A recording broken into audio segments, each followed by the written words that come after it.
hayya 'alas shalah.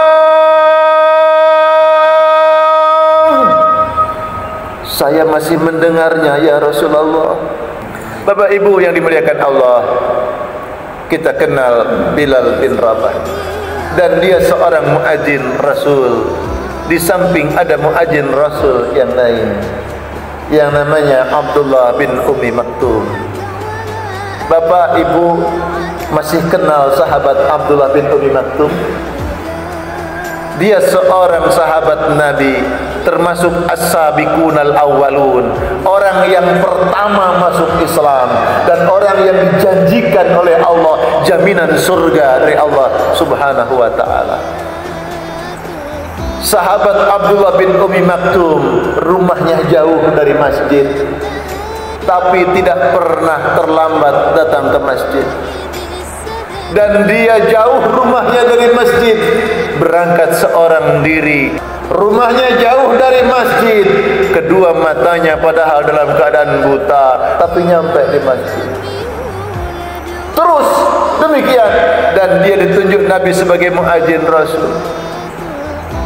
Masya Allah.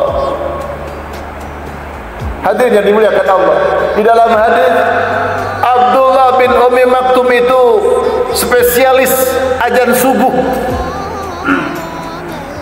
Siapa yang mengenal azan subuh, pasti itu suaranya Abdullah bin Ummi Maktum.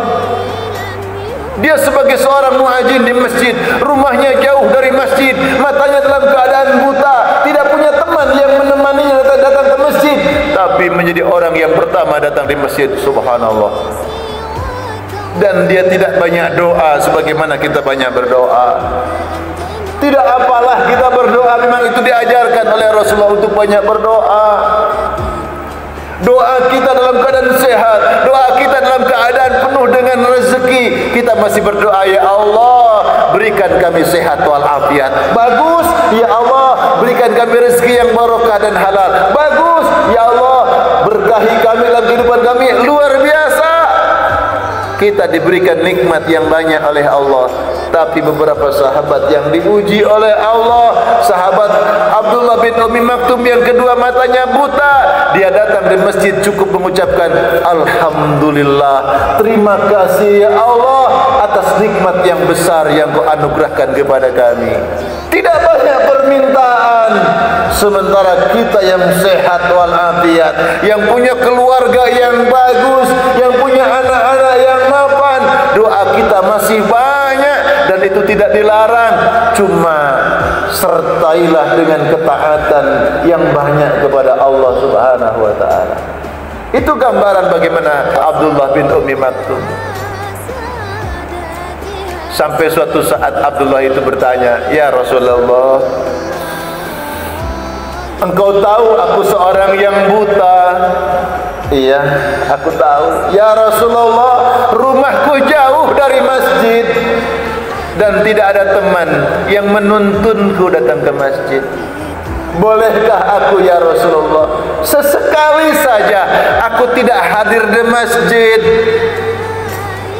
Dengan rasa iba, dengan rasa sayang, dengan rasa kemanusiaan, hampir Rasulullah mengatakan, "Boleh, enggak apa-apa, sesekali engkau tidak ke masjid karena rumahmu jauh, tidak ada tempat yang menuntunmu, tidak ada kawan yang membimbingmu ke masjid karena engkau dalam keadaan buta." Hampir mengatakan seperti itu, tapi Nabi bertanya, "Apakah engkau masih mendengar kumandang azan? Hayya 'alas shalah." "Saya masih mendengarnya ya Rasulullah." Kemudian kata Nabi, "Kalau demikian tetaplah engkau datang ke masjid."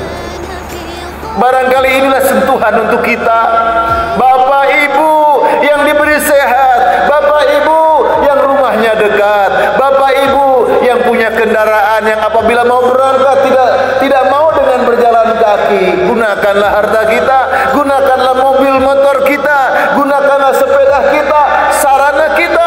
Kita katakan kepada Allah, "Wa amma bi ni'mati rabbika fahaddits."